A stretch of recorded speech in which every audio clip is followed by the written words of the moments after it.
Good afternoon. Hello there.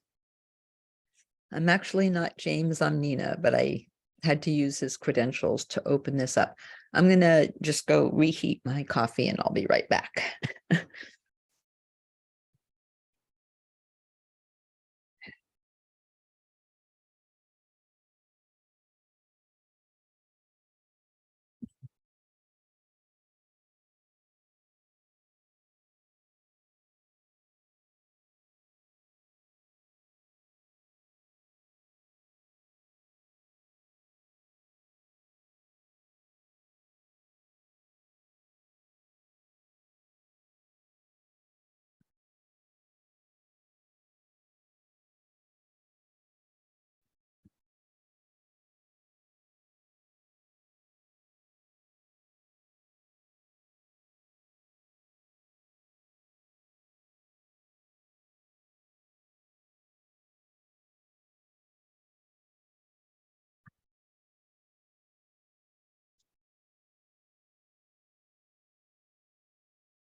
Hello.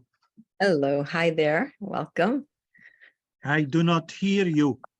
Do you hear me? I can hear you. Let's see, doesn't look like.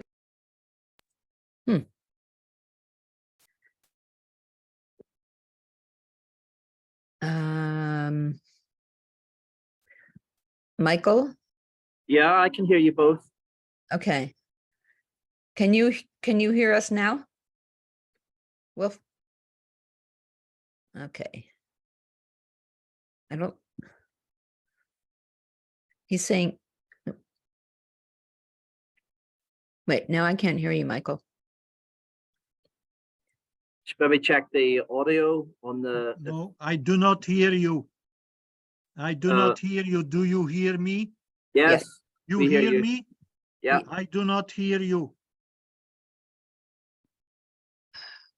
Okay. So either check the volume on the computer or if you go to audio settings. Why don't we chat them?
Can you hear us now?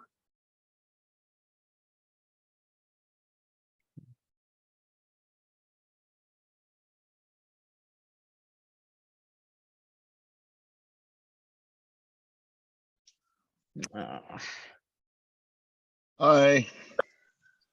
Hey, David. Hey. Oh, I don't have video on or something. There we go. Yeah, I guess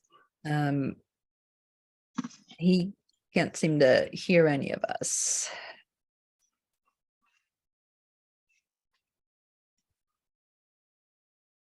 It's always something. I know. Should we see if maybe James can troubleshoot with him?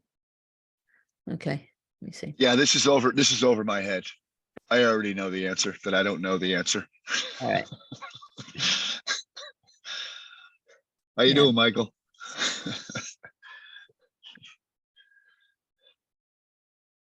I'm in the Dominican Republic. I was wondering, like, what, do you get a new background there or something? Yeah. It's the school holidays, so we're on vacation. I do not hear you. He Still, doesn't hear okay. us. All right. This happened last time with Sandy, right? What was the answer then? It's usually either the volume on the computer isn't set up right or the input. So if you go down to the left where mute is, it'll tell you which headphones. And usually if you're using a laptop, you put it through the laptop. I do not hear you. All right. Okay. I I didn't really understand the paper, so we're equal. All right. Let me see. We can, I don't know if James would have his number to try to talk him through it. Have you got James's number? I don't know. I do. You do? Yeah.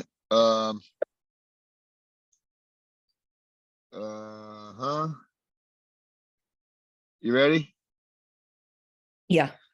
With the area code. 626 513 6578.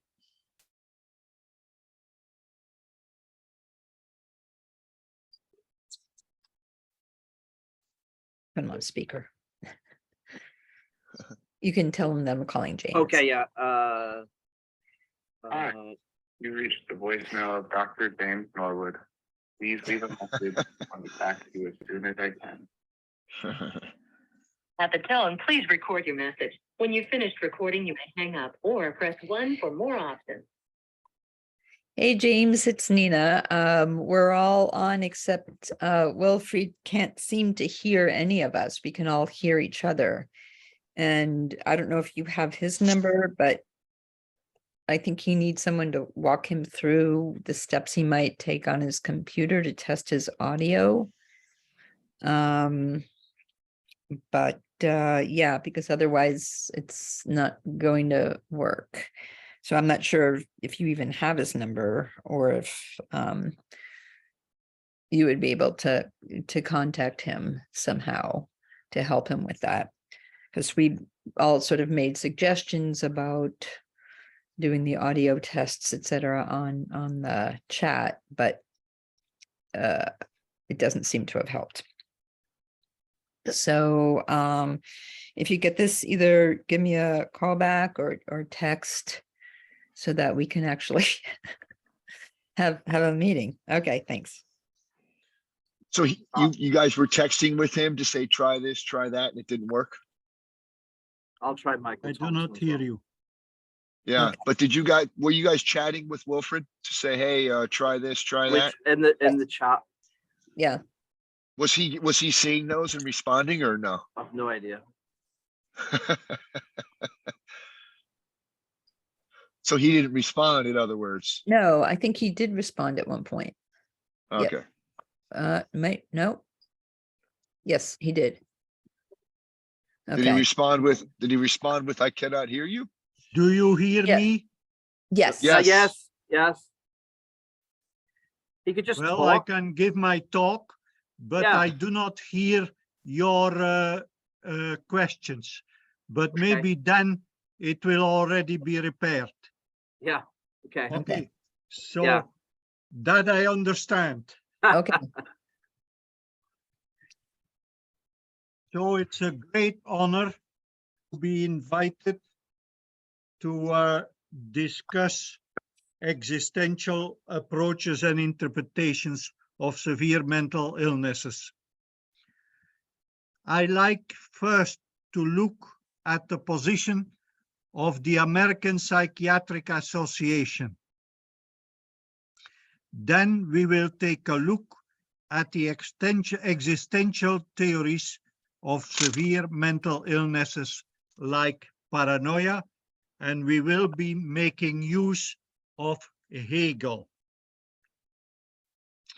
In DSM-4-TR, we read the following: schizophrenia, subtype paranoid type, combination of persecutory and grandiose delusions combined with anger may dispose individual to violence. Usually little or no impairment on neuropsychological or other cognitive testing.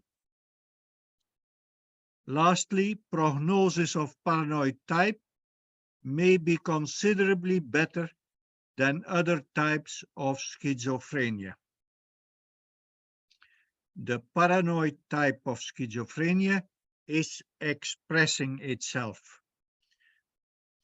Then there is a second illness, paranoid personality disorder. First characteristic, attributing malevolent motivations to others that are projections of their own fears. Second, they may exhibit tinily hidden, unrealistic, grandiose fantasies. Third, there is some evidence for an increased prevalence of paranoid personality disorder in relatives of proband with chronic schizophrenia, and for a more specific familial relation with delusional disorder, persecutory type. When we have those observations, the question is familiar connection with delusional disorder, persecutory type, biological? Is it inherent, or is it by the influence of the psychological environment? Thus, if one has a delusional parent, is that a psychological way of influencing the next generation? In DSM-5-TM, the paranoid personality disorder is defined as follows. They also indicate that there are 2.3% of the population that has paranoid personality disorder.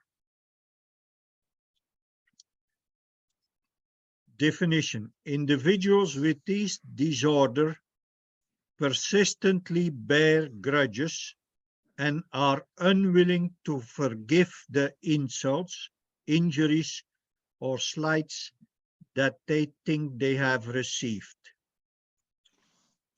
They may be pathologically jealous.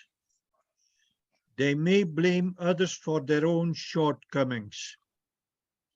They exhibit tinily hidden, unrealistic, grandiose fantasies.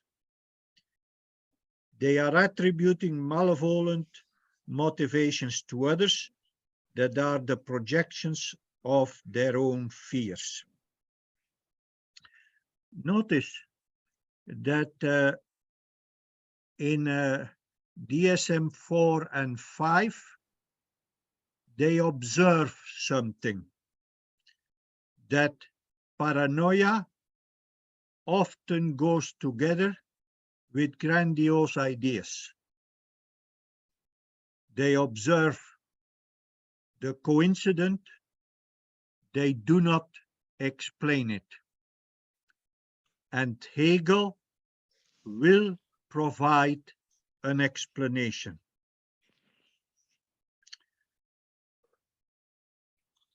DSM continues with risk and prognostic factors, and they write under the title Genetic and Physiological. There is some evidence of an increased prevalence of paranoid personality disorder in relatives of probants with schizophrenia. This is an observation, but they give already an explanation for that observation under the title Genetic and Physiological without any proof. Besides the ideas reported in DSM-4-TR and DSM-5-TM, Hegel adds one more idea to his analysis of paranoia in the passage of the phenomenology of spirit called the law of the heart. Hegel does that by putting his analysis of the moves of the heart under the section reason.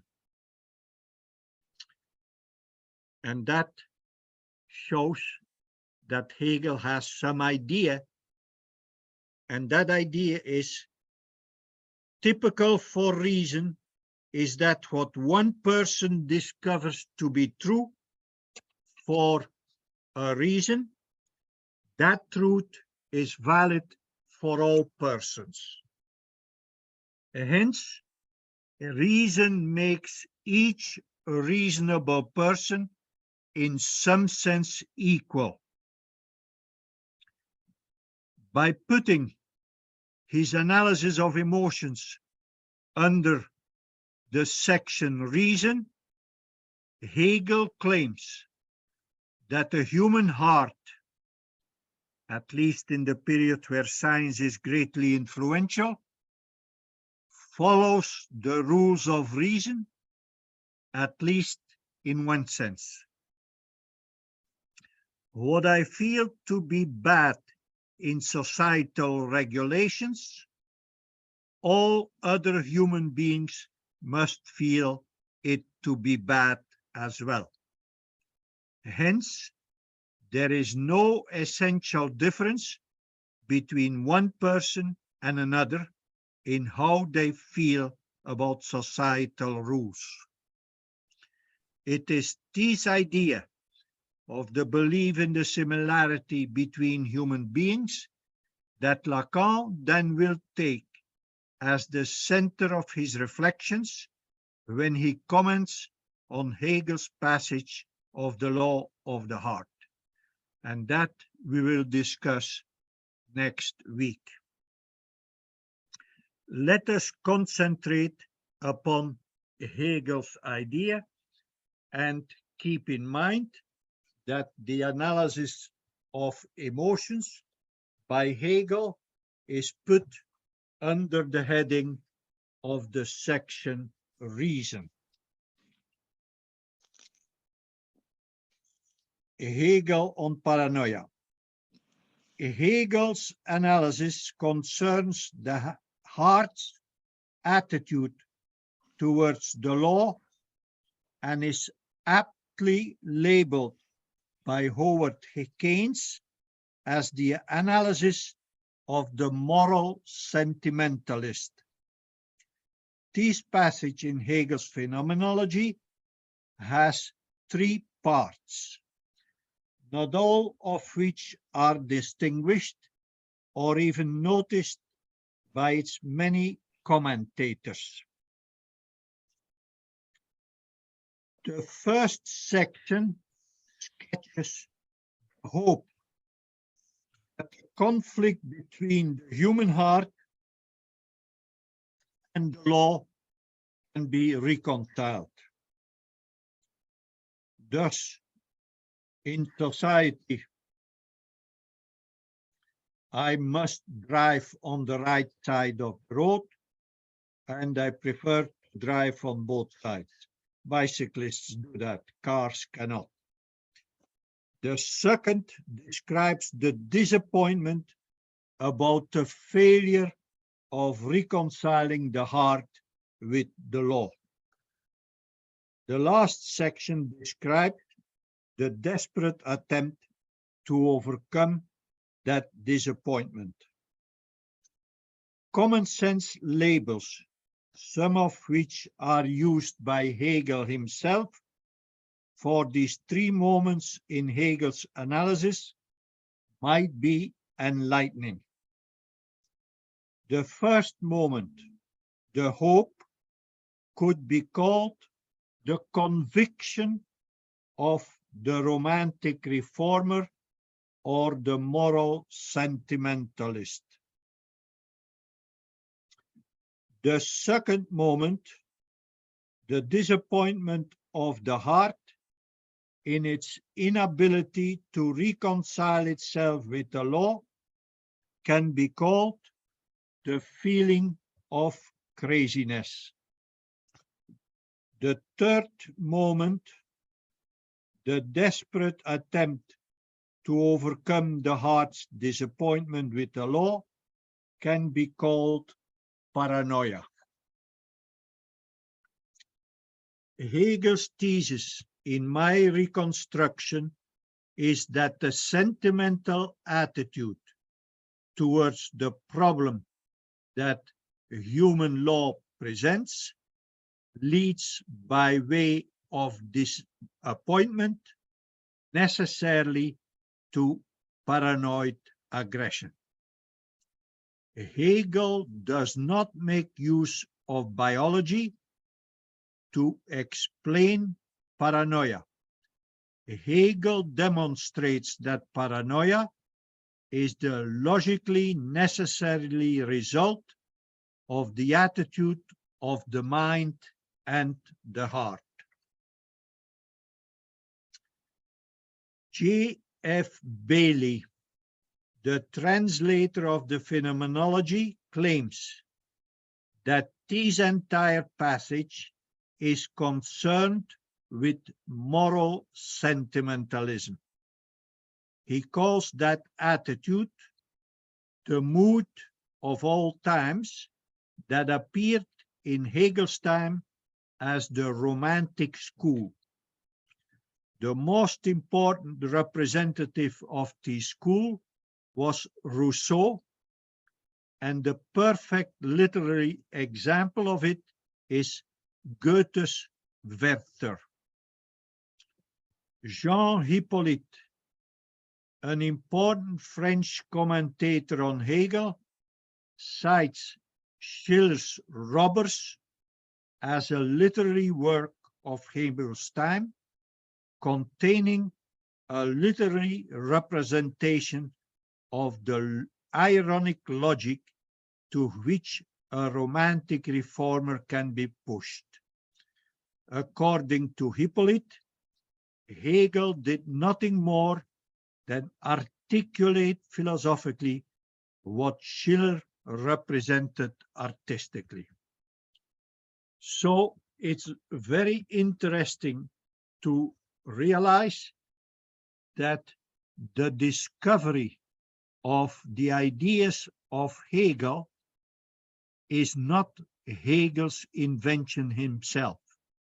The invention of those ideas of connecting grandiose expectations with paranoia was the result of the writing of a poet who explained in convincing terms in his novel the development of a romantic reformer with grandiose ideas. Lacan's novel theory of paranoia can be reconstructed by reversing the logic of Hegel's passage, The Law of the Heart, where Hegel starts with a utopian project which causes a failure leading in turn to paranoid aggression, Lacan starts with paranoid aggression and goes back to a failure grounded in the need for a utopia. More concretely, Lacan explains the aggressive act of a paranoid person as the reaction to a previous failure. The paranoiac failed in the attempt to deal with unacceptable aggression by means of some project that would serve utopian functions. Without transition, Lacan puts forward the thesis that for these people, the father abused the law he presented and imposed on his children.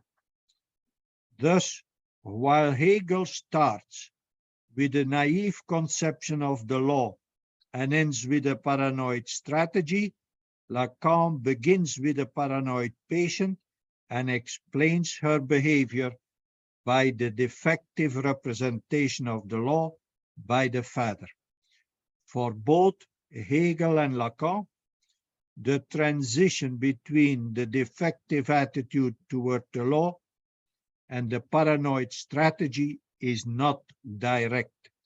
For both, there is an in-between period, the disappointment. For Hegel, the disappointment is necessary. For Lacan, the disappointment by the paranoid personality, which leads to acting out, is not necessary. To avoid the disappointment and the acting out, it is, however, necessary for society to provide a local community in which the utopian dreams of the paranoid personality are given a symbolic structure. For example, that the utopian's attempt are successfully implemented in social reality. So that will be Lacan's proposal to solve the problem of paranoia. People are effectively helped, and the moral dedication of the workers in the local community is effectively organized and applauded. Thus, the local community needs to be a group that is both nice to work with and one that is morally effective in their attempts to better the lives of the others. Hegel's presentation can be reconstructed in compelling logical steps. His text also precedes Lacan's text. Furthermore, there is a direct dependence of Lacan upon Hegel. I will therefore present Hegel's analysis first. In my applications, I question whether the psychic effort of the romantic reformer does not also have a positive function. Indeed, the romantic reformer creates certain psychic conditions that allow him or her to articulate and imagine a future in which aggression is used to transform society into a better place. Hence, aggression is socialized. It is true that the transformation of the romantic reformer into a paranoid person increases the possibility of homicides. However, what happens if young people are not socially conditioned to create a future for themselves via idealist or utopian projects? We will consider the possibility that difficulties surrounding the creation of idealist projects might make aggression into a self-destructive force, leading to an increase in the number of suicides. We will also consider the cases of both egalitarian Sweden and of China with its one-child policy, noticing that there are two forms of failure with regard to civilizing aggression: homicide and suicide. Lacan presented the suggestion to diminish homicides by paranoid persons. We will infer that jealousy and fighting between siblings or young competitors within reasonable norms is one way to diminish suicide. We now come to Hegel's analysis of the law. The Romantic reformers' presuppositions. For Hegel, the concept of law is important in understanding human affairs. The concept of law is even more important for understanding modern times because of the modern enthusiasm for science. Individuals are able to find themselves mysteriously linked to other individuals by the belief in a law of nature that is the same for everyone and that each individual can separately discover in its universal validity for all human beings. The human faculty responsible for individuals being able to discover what is universally valid is reason. The Romantic movement is a cultural movement of modern times. Hegel explains the Romantic attitude towards the social law with the same principles by which he understands the self-understanding of modern science. This is clear from the structure of the phenomenology. Hegel places his analysis of the Romantic attitude just after his analysis of modern natural sciences, and both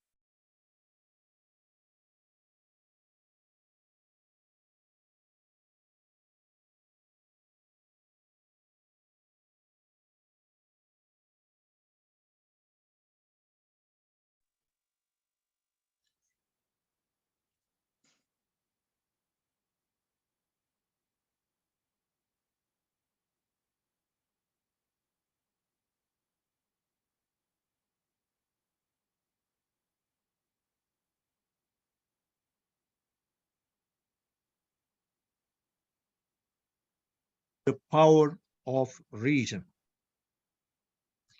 Let us apply this insight to the case of natural sciences. It is undoubtedly true that if one individual understands that some water consists essentially and necessarily of H2O, she furthermore has the right to claim that her personal insight is valid for all human beings.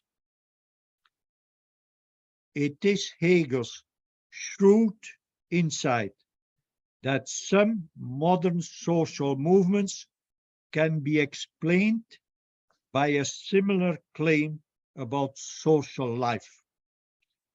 Social life is regulated by rules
You hear me now? Anytime that you do not hear me, raise your hand, and then I mute it and unmute it, and then you hear me. Isn't that amazing? It's my voice is tired to fly to San Francisco, and so I have that to restart it. Anyway, what is the last idea that you heard me explain? Hegel's. I do not let me suppose that Hegel's shrewd idea is that some modern movements in social life can be explained by a similar claim as reason in the natural sciences. Is that what you have heard already? Okay. Social life is regulated by rules and regulations. The claim of reason is that rules and regulations, in short, the law, need to conform to the exercise of reason in each individual. This claim implies two requirements. First, it requires that insofar as they are responsible, each individual is able to discover whether a rule, a regulation, or a law is to be accepted or rejected. Quotation of Hegel. It knows that it has the universal of law immediately within itself. And because the law is immediately present in the being for self of consciousness, it is called the law of the heart. End of Hegel's quotation. Second, it requires that what one individual considers desirable will be experienced as desirable by all others. Just as in natural science, if I discover the law water is H2O, it's valid for all. This implies the rejection of significant differences between reasonable individuals. Hegel will use the second implication to explain several turns in the Romantic reformers' fortunes. Hegel has already used the second implication to explain the source of energy of the Romantic reformer. But before we can use the concept of law as understood in the natural sciences to explain modern social movements, we need to understand the difference between the function of law and reason in the natural sciences and the social movements. In the natural sciences, human beings create a scientific law after first making observations. The newly created law respects the observations made. The Romantic attitude is not so much an attitude of observing the external world as it is an attitude that intends to use the external world for one's own self-realization. That change in attitude results in the law being experienced in the first place as opposing the personal wishes of the Romantic reformer. The Romantic reformer thus experiences the social reality as an alien, oppressive law. Pain is therefore the social reformer's primary experience of the law. This pain results from the movement of reason away from understanding towards self-realization.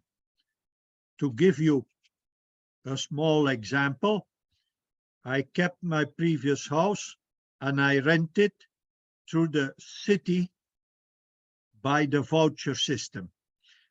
The city pays 80% of the rent. The family who is poor pays 20%. Well, they do not pay their 20%. I cannot evict them except by going through a very long process. That law irritates me. That is an example of Hegel claiming the laws limit us, therefore there is resentment.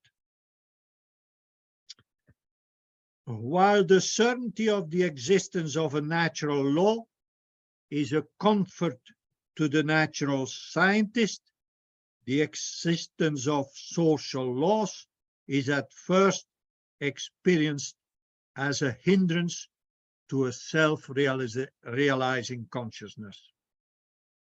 I say these laws about not being allowed to evict a person after a long period, that is stupid.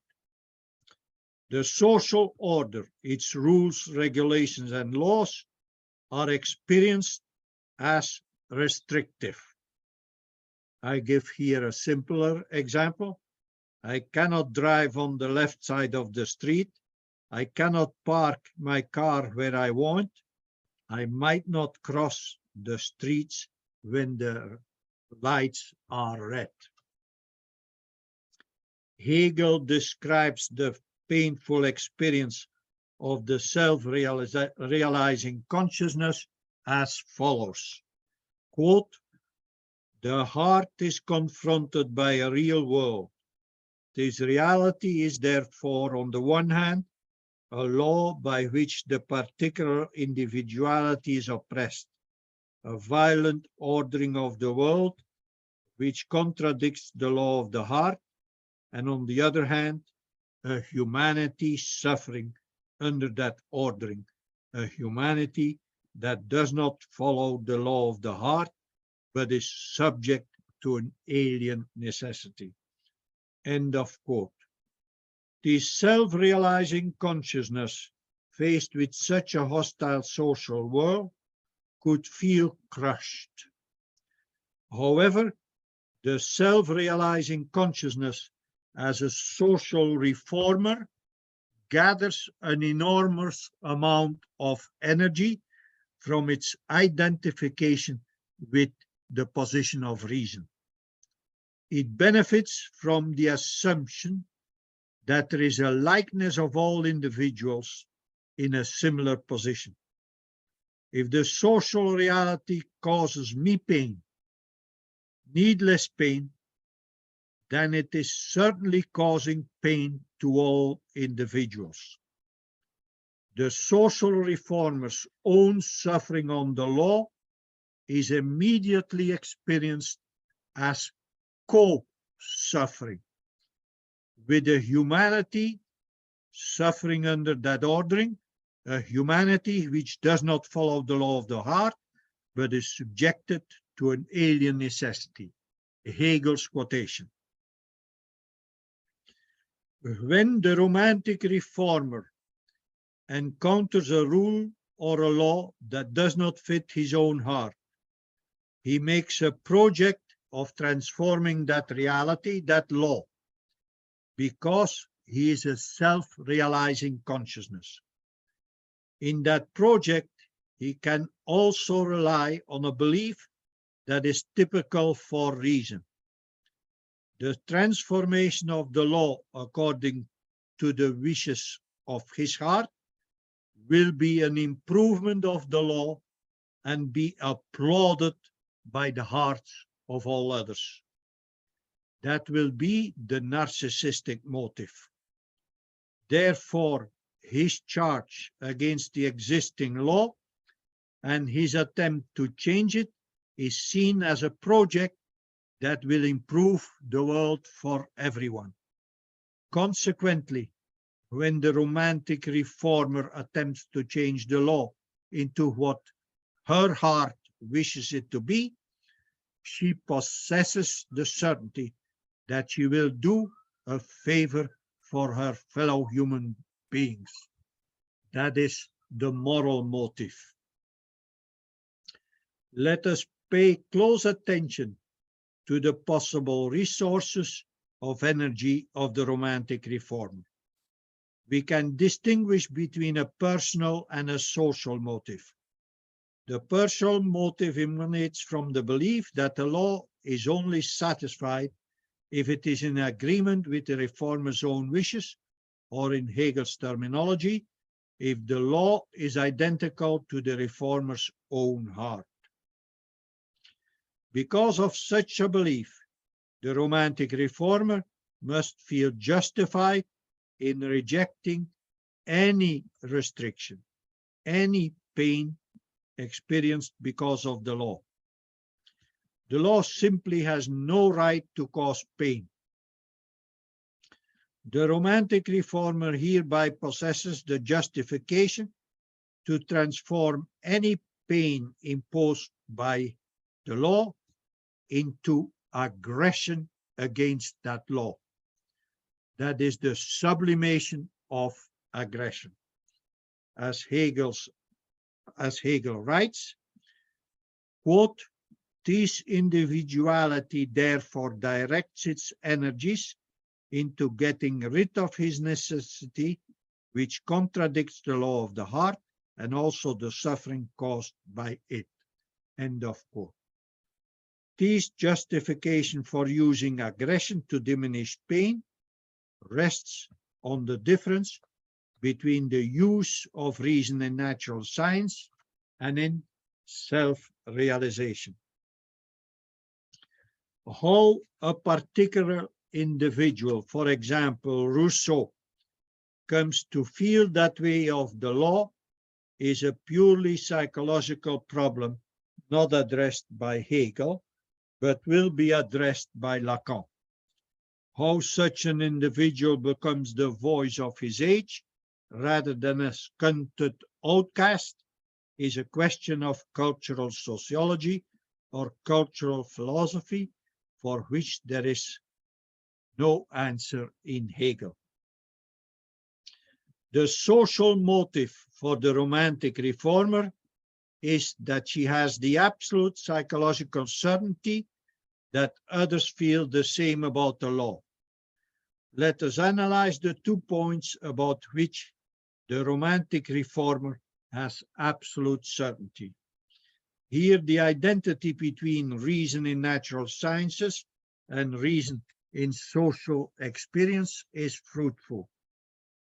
The first point is that I am equal to other human beings in having the absolute right to demand that the law cause no pain or that the law be identical with my wishes, with my heart. This certainty guarantees that the social reformer will not be alone in wanting to transform his pain into justified aggression. That is the group support motive for the romantic reformer. The second point is that the social reformer thinks that all others having the same wishes she has, or metaphorically having hearts that are identical to her own, must object to the pain caused by the law in the social order for the same reason. Thus, the social reformer who takes the responsibility of changing the existing law that causes her and all others pain must feel that she is taking charge of what she, but also others want. That is the leadership motive. She must therefore feel that she performs a desirable task for all others. That is the altruistic motive. The romantic reformer must therefore see herself as a Robin Hood for all humanity, in quote, promoting the welfare of mankind, end of quote by Hegel. This is the gratitude motive. She thus sees before her a guaranteed narcissistic recognition of her own excellence. The romantic reformer is certain that her goodness towards the whole of mankind will inevitably be recognized by everyone. The energy of the romantic reformer can thus be deduced from her double certainty. She is certain that the law should be there for the pleasure, and she is also certain that her pleasure is equally the pleasure of others. This double certainty of the romantic reformer is similar to the double claim of reason in natural sciences.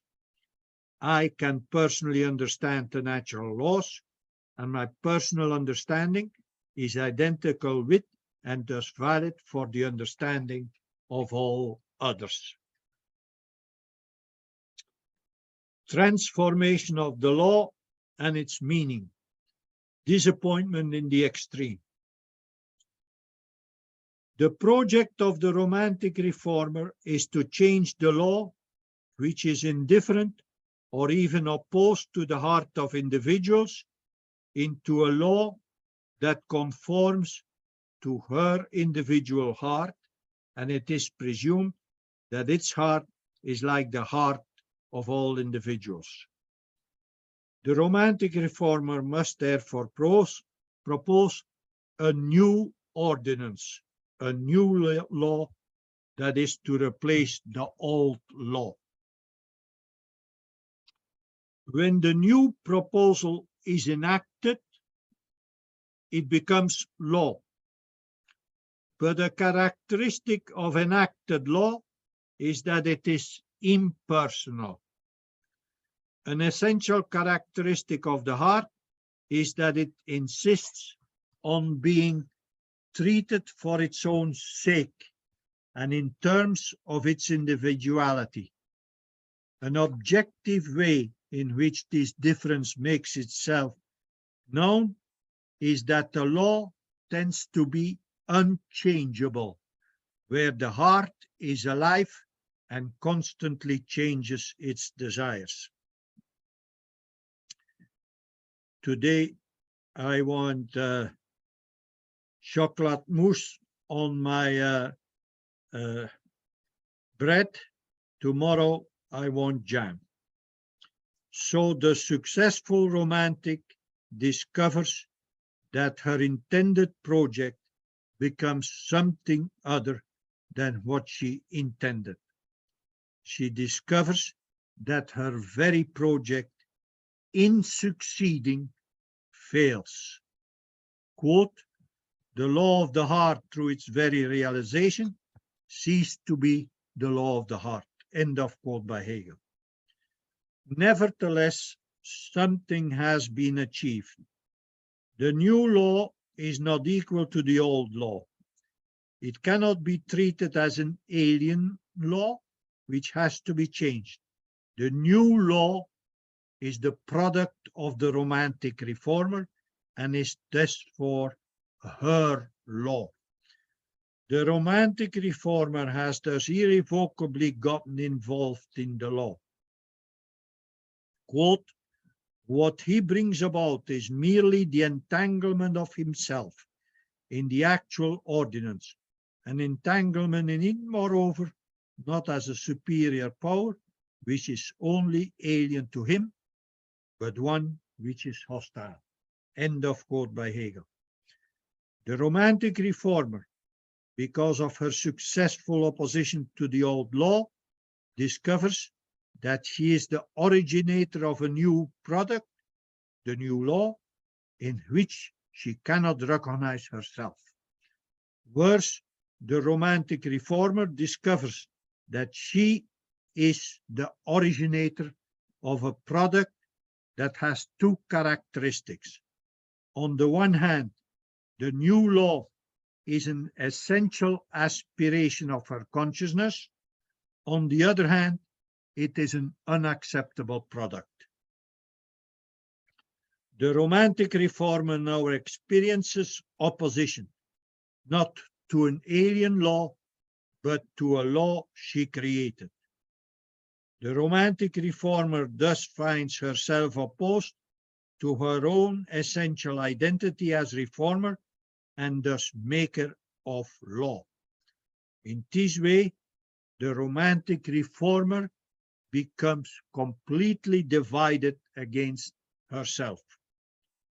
The sole reason for this turn of events is the reformer's misunderstanding of the law. The romantic reformer understands the legitimate function of the law to be nothing but the expression of the individual heart. It is, however, the function of the law to be universal and thus impersonal. The law allows for his misunderstanding because the law in its universality elevates some particular determination to law. The illusion of the romantic reformer consists of the belief that a particular content is all there is in the law. The romantic reformer does not understand that the particular content of the law is represented as universal and thus impersonal. What is now the romantic reformer's experience of her expected role as the savior of mankind? It is the reformer's hope that replacing the content of the law with a new content, borrowed from the personal wishes of the romantic reformer herself, will lead to her reconciliation with the new law and also the reconciliation of all human beings with that same law. Thus, the romantic reformer sees herself as an instrument of reconciliation of the law and all people. The romantic reformer methods does not address the form of the law, but only the content of the law. That oversight leads to her first negative experience. With reference to the content of the law, the romantic reformer is certain that replacing the existing content with a different and better content will solve the alienating function of the law. She further believes that all she needs to do is replace the current content of the law with content in line with her own heart's desire. She believes this because she is subjectively convinced that there is no difference between her heart and the hearts of all other people. However, in making her preferences the law of the heart, the romantic reformer experiences opposition and dissatisfaction with this new law by many others. She thus discovers that she was mistaken in the belief that her wishes were universal. By making her personal preferences law, the romantic reformer does not liberate other people. Rather, she imposes her wishes on them. The others now discover 3 reasons for opposing the romantic reformer. First, they might dislike the new law more than the old law and might therefore consider the new law worse than the old regime. Second, the others might accept the idea that the new law is an improvement, but if the others have the same conviction as the romantic reformer, they cannot be satisfied with improvement. They must demand that the content of the law be identical with the wishes of their heart. The romantic reformer chose the content of the new law based on her own preferences. Others might have different preferences and might therefore want to see a slightly different content becoming law. Others might oppose the romantic reformers because they see that she imposes her own preference on them. Third, there might be a subtler reason for others' disappointment in the legal reform of the romantic reformer. Even if others like the content of the new law as presented by the romantic reformer, these others will experience the law-like form of the new law and therefore not experience any reconciliation with the new law. The new law will remain a law. The promise of reconciliation was always an impossible promise that necessarily disappoints. I take Hegel to concentrate on the second reason for others to oppose the successful romantic reformer. The romantic reformer incorporates her preferences into the new law and naively expects that everyone else will feel reconciled with the new law, as she falsely believes that her heart is the norm for all hearts. The romantic reformer actually believed that in imposing her preference of others, she would be loved by them for bringing about a reconciliation with the law. Instead, the others are fully justified in opposing the romantic reformer because she uses the force of law to impose her preferences on them. Two things now happen to the romantic reformer. First, instead of a cold law that opposes her heart's wishes, she now has to deal with warm bodies that oppose her reform movement. Second, instead of being a messiah, she finds herself recast as the enemy of the people. These two experiences alienate the romantic reformer from other human beings. She is alienated from other human beings inasmuch as they are themselves entangled in the law. Hegel now asks, what is the total experience of the romantic reformer? The romantic reformer becomes entangled in a contradictory experience of the law and is rejected by her co-citizens. This latter experience will force the romantic reformer to become a lonely, isolated figure. Hegel seems to consider this experience to be a result and thus concentrates his analysis upon the contradictory experience of the law. For Hegel, the law transcends the individual and thus demands from the individual a commitment, a surrender. The law as universal is an objective reality that is able to give existence to individual life. The romantic reformer does not understand and is unable to accept the transcendence of the law. This deficiency in the romantic reformer's understanding is responsible for her contradictory experience of the law and thus of herself.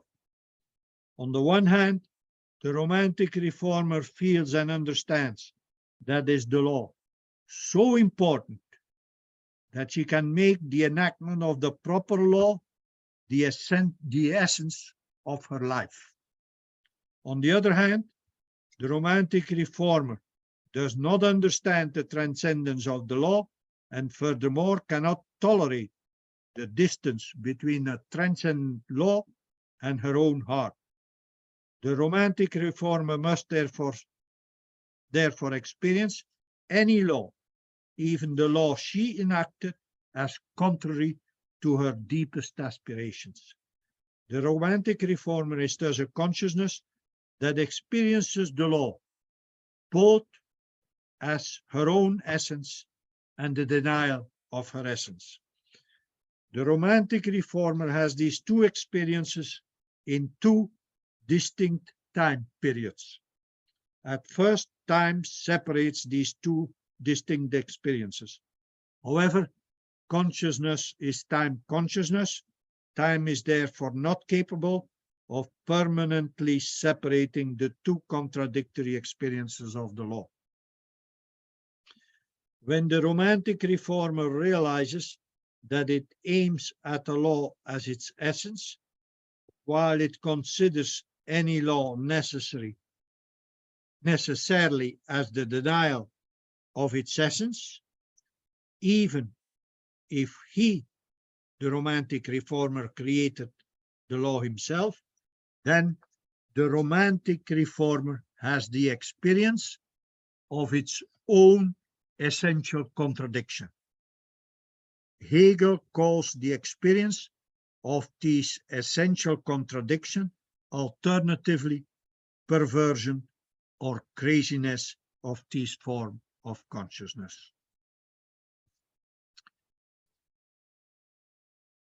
What is the romantic reformer's attempt to deal with the own experienced craziness? What is left for the romantic reformer who experiences her own craziness? Such a consciousness needs to avoid its own self-destruction. However, as it is in fact crazy, it can only succeed by some process of denial. It must read its own craziness as something other than what it is. The romantic reformer is a consciousness that structurally sees no difference between itself and the others. It is therefore natural that it discovers and projects its own perversion and craziness onto others. This strategy allows the disappointed romantic reformer to make sense of its secondary disappointment, the opposition by others to its social reform movement. It also allows her to express her opinion about the law. The disappointed social reformer now becomes a person who accuses her opponents of being perverts, who use a perverted law for their own interests. In turn, this perverted law deprives millions of the happiness that a perfect law would be able to bring to the masses, who now suffer in misery. The romantic reformer hereby preserves in her own eyes her essential goodness and her narcissistic goal of being a savior of the suffering masses. Her goodness and the happiness of the masses still rests on her faulty understanding of the function of the law. Public law should be the experience of the wishes of the individual. Only now does the romantic reformer need to replace her noble project of legal reform with paranoid accusations against her opponents. Conclusion.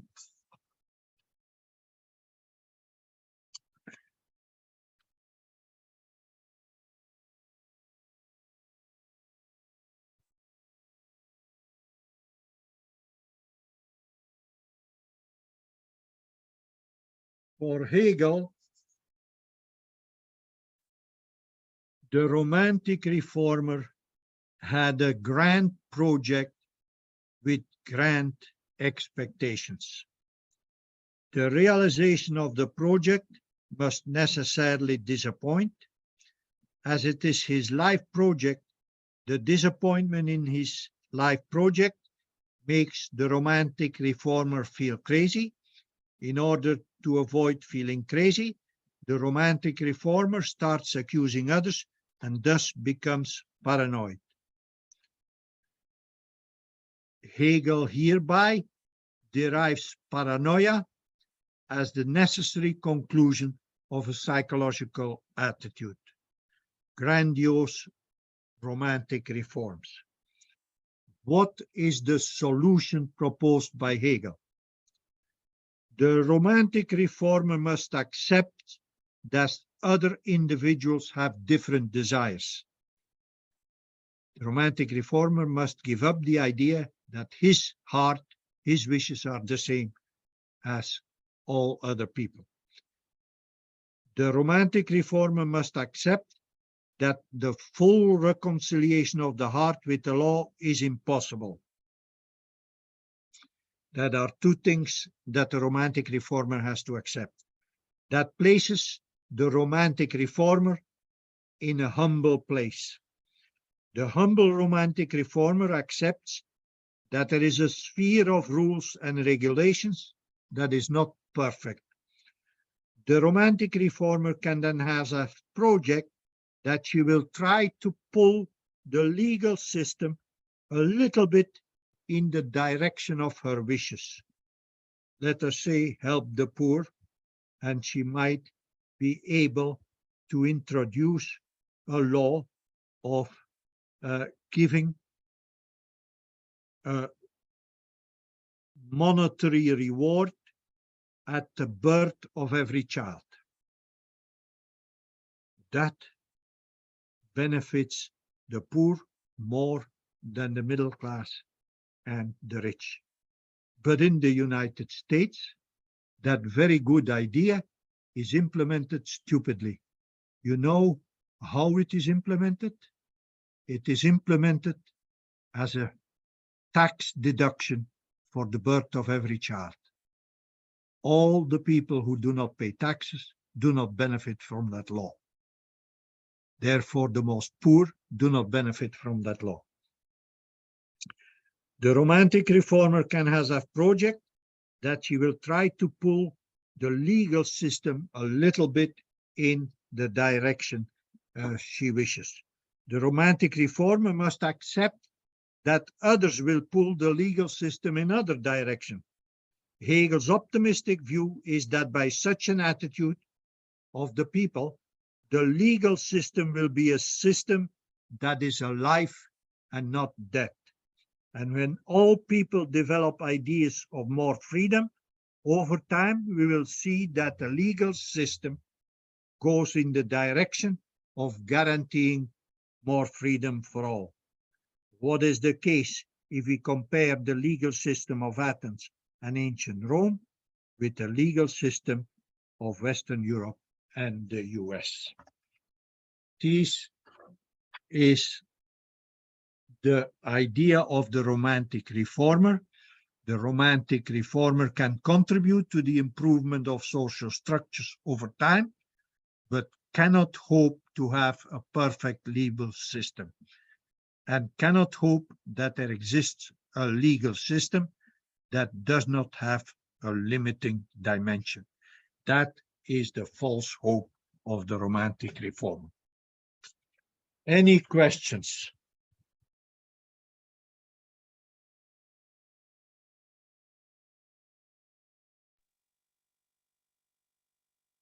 Well, can you hear us? Can you hear us?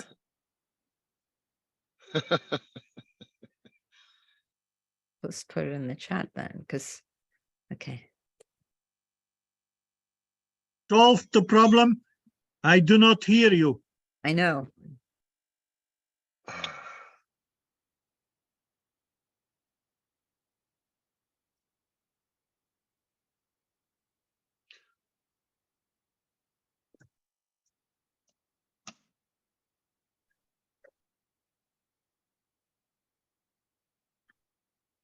So maybe if you have questions, put it in the chat. Yeah. And then I can answer them. So that is the solution. Technology is annoying, but we have solutions.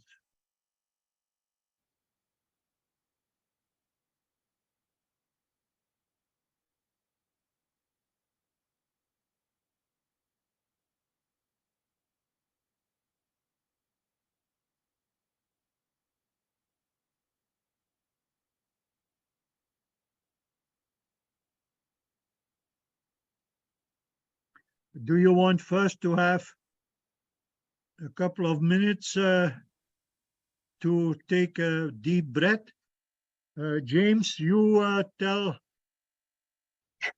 about if you want a little rest. Okay, maybe 5 minutes. 5 minutes, excellent.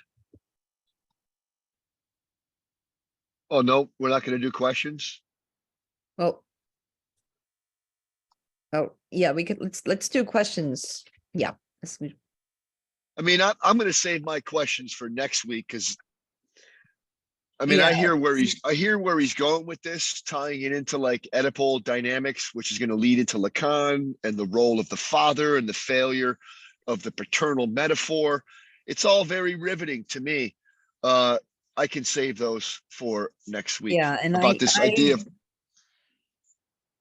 just find that it's applicable to a very small subset of quote unquote reformers, that those who are sort of driven by the narcissistic belief that, but and projection that they're, the conflation of their belief system with the way the world is. And yeah, that's I'm seeing it fundamentally more. narcissistic. I'm kind of seeing it more like this is more metaphorical, that the reformer is the child who has this idealized wish that the father or the name of the father or the law, this is Lacanian terminology, gets in the way of. And there's a frustration there. I'm seeing it that way, not literally like these reformers who go out and like proselytize in the world. There's that too. I agree with you. But I'm Yeah. trying to relate this to paranoia and Lacanian thought. So that's what I'm hearing in this. James, Okay. this is Wilfried for Eecke. We could not hear each other. We solved, and the audience could hear me, but I I'm cannot hear Dipping out at half past, the so you know. audience. For the questions, they will I put the didn't questions in understand the whether chat. that- So we that found Friday a there was solution. paper. Have a nice time. Bye. Sorry. I can't hear Michael. Michael, what did you say? Hear me? Yeah. I was just saying I'm gonna dip out on half past, and I'm Okay. saying I didn't really understand the word, I'm afraid, and I read the paper and I didn't understand the word of either. It's above my Okay. pay grade. And also, what should we do this week with the presentation? If it'll just be the three, I think we should just bag it. And next, I'll be willing to present next week. You can kind of take the week off, Nina, or we can figure that out. But I don't think we should have the presentation. I mean, I would love the three of us to do it, but at the same time, the technology's fucked up, and I'd say, I'm willing to step out at 2:30. Yeah. But I So don't want to. I'm just typing this in the chat. So I'm saying, why don't we Yeah. save questions for next week when Yeah, that's a very good idea. hopefully we can Yep. see each other. So we take this talk as the talk, and next week we really get down to it on the questions. Well, your Yeah. questions. 'Cause I don't have time. This is your wheelhouse. Lacan. Well, maybe it used to be more, call but- McBride and Nina. Sorry, what was? I was Oh, saying we're just joking around. All right. I don't know if he's seeing the chat. Look, He looks like he's looking at something.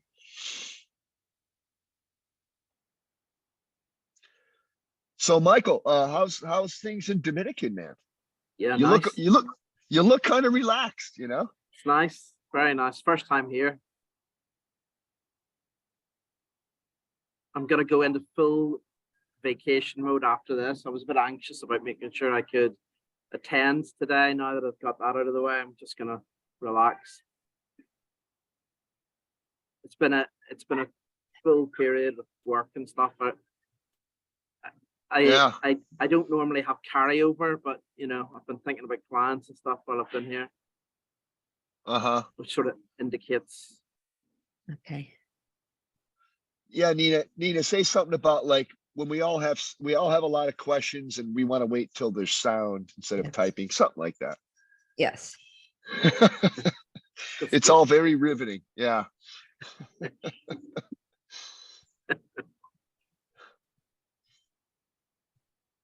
Well, good, man. I hope that you can unplug. You know, if you were my patient, I would say, what the hell are you doing in this class right now when you're on vacation, man? I just wanted to keep the consistency, you know, Yeah, I feel you. I feel you. because Michael gets all anxious if one of us can't make the didactic. So I was making a big effort, just keep it going. You know, no, Yeah. it's good to see you guys. I definitely enjoyed the break, but I did miss you both very much. Yeah, I got your email and I echo your sentiment there. I was thinking something along those lines. I miss these two. Yeah, Yeah. we're kind of in this together, aren't we? Yeah. I think, you know, to be honest, if it wasn't like, if I didn't feel so connected to you two, I don't even know if I'd finished the 2 years. Yeah, Yeah. yeah, I hear you. I'm a little Definitely. worried about like new people coming in. Yeah, we're gonna have to do some good hazing on them to make sure they maybe we can drive them away. No, but it'll be interesting if there are new people, how that would, I don't anticipate it'll be a problem in any way, but you know, it'll change things. Yeah. Oh, let me stop the recording. Oh yeah. Oh shit. Need to edit that out.